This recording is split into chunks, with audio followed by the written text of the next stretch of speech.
Lockdown Sports.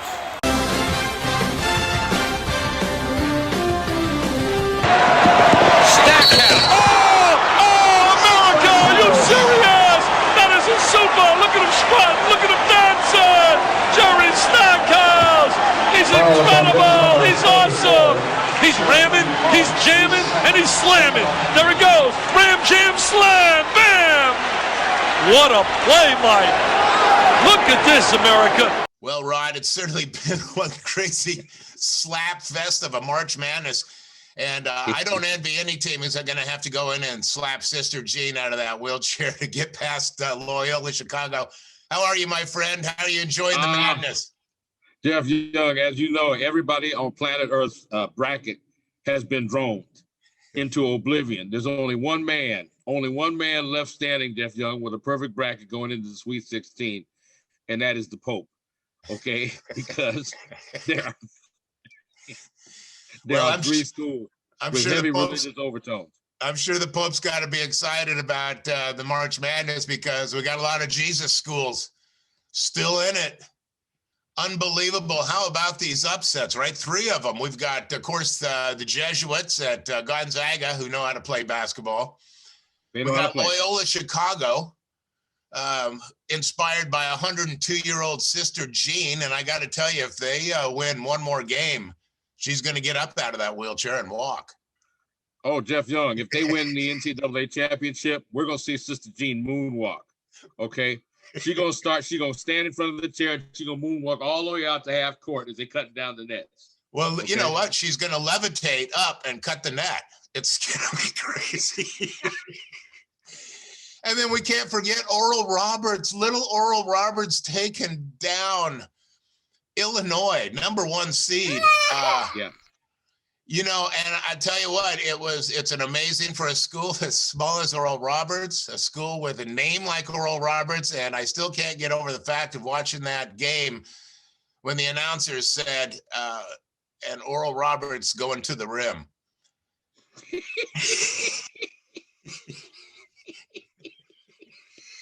Come on, man. What are you going to do? Jesus loves his basketball. But the story of this tournament, without a doubt, is the Pac-12, Rod Long. 4 teams still in it. 4 out of 5. 4 out of 5, and 1/4 of the entire Sweet 16 is owned by the Pac-12. I'll tell you what, the Conference of Champions has sure stepped up this year, haven't they? Oh, Jeff Young, you know who's got big-time bragging rights is none other than our friend Bill Walton, who has always referred to the Pac-12 as the Conference of Champions. Jeff Young, and let us just both say that he is right now ready to pour a big bucket of Gatorade right on Dick Vitale's head. And anybody else who talk trash about the Pac-12.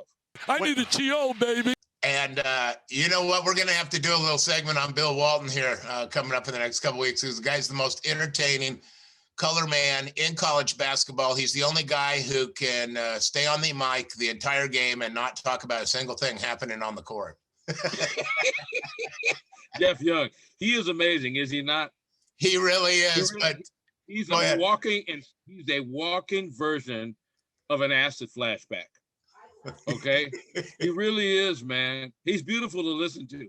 He really is. I mean, he'll talk about a fast break 1 minute and then go into the Zhao of 10 Zen and talk about some Middle Eastern philosophy, bring it back to a historical artifact and wrap it up with the foul line shot. I don't know. He's just nuts, exactly. And he's so fun to watch. Yeah, he's very entertaining, man. Gonzaga still looks like the team to beat. Boy, they're going full at it, and we're gonna have a lot of fun coming up with this Sweet 16. Big time, big weekend coming up, Jeff Young. Brackets, like I said, are all blown up except the one there in Vatican City. Yeah, and hopefully I can make it through another weekend. You know, I spent 4 days, 12 hours a day on the couch. My wife hasn't talked to me since Monday night, so I hope she'll say something to me before tip-off on Friday. Anyway,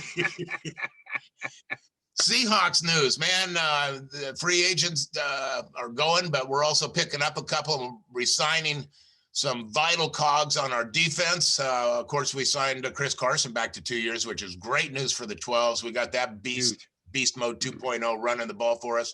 Benson Mayoa, one of our best pass rushers. re-signed for 2 years, and thank God for that. And then, we went in and picked up the 49ers leading sack master from last year, Kerry Hyder. Sounds like the Hawks are making some good moves on defense, Rod. Oh, Jeff Young, they are pillaging the NFC West opponents, are they not? The only team they haven't plucked anybody from yet is the Cardinals. Right. Okay, and by the way, speaking of deals and pillaging, Aldon Smith is not being re-signed by the Dallas Cowboys. We both know Aldon Smith has probably sacked Russell Wilson 7-8 times by himself. Well, his biggest sack game was against us. So yeah. Of course it was. He had 5 sacks, and I think 3 of them were against the Seahawks.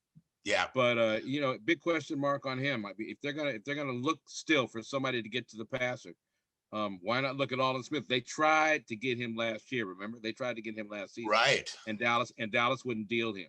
So I just wonder his name. I just wanted to throw it in the mix. Somebody else very interesting. Though I would prefer Dunlap coming back. I think that it's quiet on the Dunlap and KJ Wright front is perhaps good news for the Seahawks. Yeah. Because the big money checks have already been written.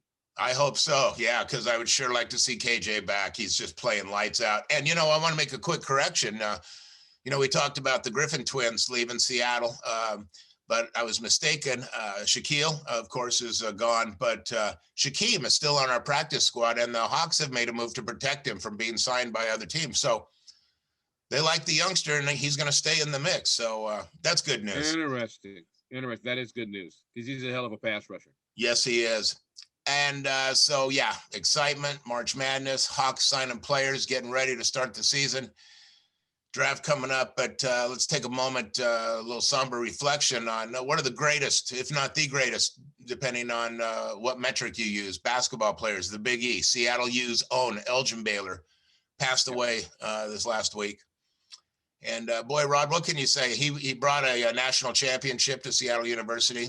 And then he revived the Lakers, literally, Jeff Young. They were a floundering franchise. Yes. Until number 33 arrived on the scene.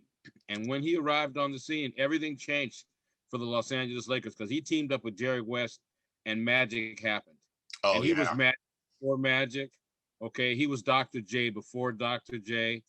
And by the way, he put Seattle U basketball on the map. He sure did. I'm telling you, man. I'm telling you. There's an argument to be made that he is the greatest NBA player of all time. And I'll tell you why I think that's a legitimate argument. When Elgin Baylor was playing, man, he was about 20 years ahead of his time. The stuff he was doing back then, they're all doing it now. Michael Jordan, who's about 10 years ahead of his time. The stuff he was doing back then, they're all doing now. But I think Elgin Baylor, man, he was just phenomenal. Nobody had his shooting range, his hops, his moves. One of his most incredible seasons was, I think, 1962 or 63. He averaged 37 points a game, second only to Wilt Chamberlain. The guy was an amazing talent and a great human being. Great human being and well-respected and loved in the NBA and around the world. Jeff Young, what made his game special, by the way? He had incredible body control. Okay, he could get in the air and contort his body in all kind of different ways that perhaps would make Kyrie Irving buckwheat. And as we both know, Kyrie is a contortionist, which is why he sits out every 3 or 4 games with back issues. And you watch any of those old clips of Elgin Baylor playing and listen to the announcers talking they've never seen anything like it. It was really phenomenal. And he laid a hell of a legacy, and he will be missed. He will be missed, Jeff Young. Absolutely. Hey, so to wrap up this edition of Lockdown Sports, we've got Bonehead of the Year, not Bonehead Play of the Week or Bonehead Call or Traveling or Flopping. This is a combination of all the worst bonehead moves, all piled into one, and it goes to Mark Emmert, the president of the NCAA, for absolutely shitting the bed when it comes to fair and equal treatment of the women's basketball teams in the NCAA tournament as opposed to the men's. Come on, man.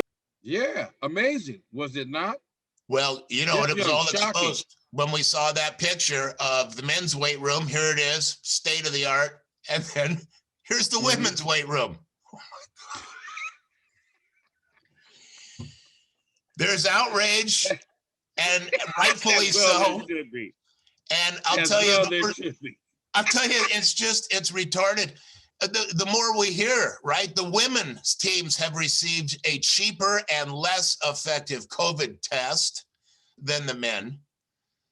And they're also being forced to wash their own uniforms. Where's it going to end? Y'all smoking crack!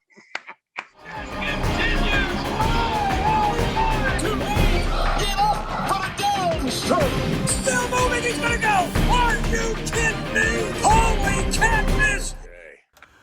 Live